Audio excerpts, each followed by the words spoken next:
Hi guys. तो guys आजकल आप सबको पता ही है कि सिलेंडर की बहुत ही ज्यादा शॉर्टेज हो रही है। तो भाई से मैंने क्या है कि सिलेंडर मंगाया था। ले आइए भाई। और सिलेंडर मंगाया था। आ गया भाई। सिलेंडर नहीं है वो, अब तो यही लोगों की पातों से गैस बना करेगी, ये देख सकते हो।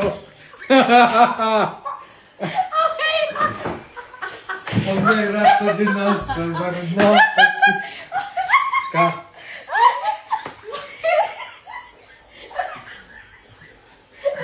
देख रहे हो गैस बने।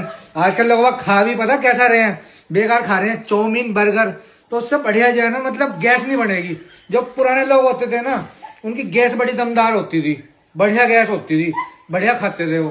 तो गाइस बढ़िया खाना शुरू कर दो, गैस बढ़िया बनेगी और गैस बढ़िया चलेगी।